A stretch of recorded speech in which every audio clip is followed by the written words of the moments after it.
2026-27 బడ్జెట్‌లో బీసీలకు తీవ్ర అన్యాయం జరిగిందంటూ కూడా ఇప్పటికే ఇటు బీసీ సంఘాలు కూడా ఆగ్రహం వ్యక్తం చేస్తున్నాయి. ఈ నేపథ్యంలోనే ఇటు సోమాజిగూడ ప్రెస్ క్లబ్‌లో మరి బీసీల రాష్ట్ర బడ్జెట్, బీసీల వాటా అంశంపై కూడా అఖిల పార్టీల సమావేశం కూడా నిర్వహించారు.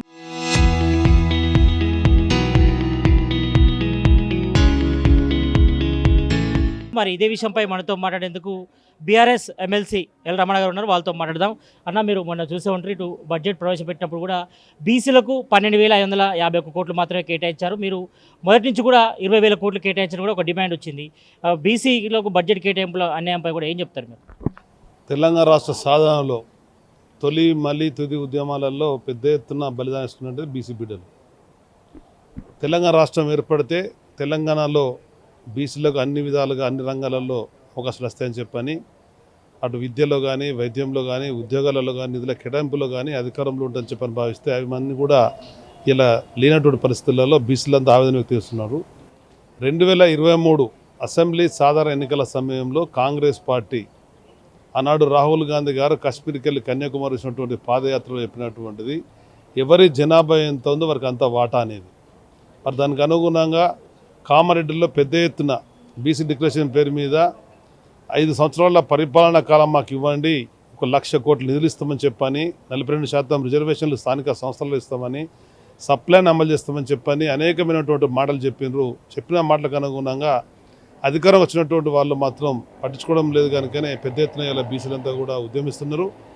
ఈ ప్రభుత్వం దిగిరావాల్సిందే. ఎట్టి పరిస్థితులలో ఈ అసెంబ్లీ సమావేశాలలోనే బీసీ సప్లైలు పెట్టాలనేదే ప్రధాన డిమాండ్. చెప్పిన మాటకు అనుగుణంగా నిధులు కేటాయించాలి.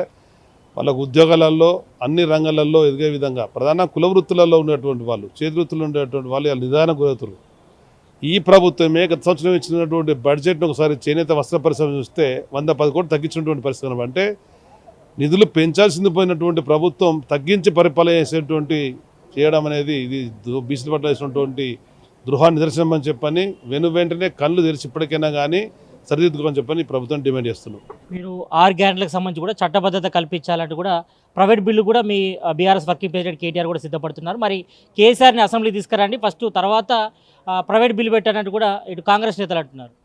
కాంగ్రెస్ పార్టీ చెప్పిన మాటకు అనుగుణంగా నిలబెట్టుకున్న బాధ్యత వాళ్ళ మీద ఉంది. కుంటి సాకులు చెప్పి లేనిపోని మాటలు మాట్లాడి సభను తప్పుతో పట్టించాలన్నా, ప్రజలు తప్పుతో పట్టించిన ప్రజలు మాత్రం ఏమార్పట్లేరు.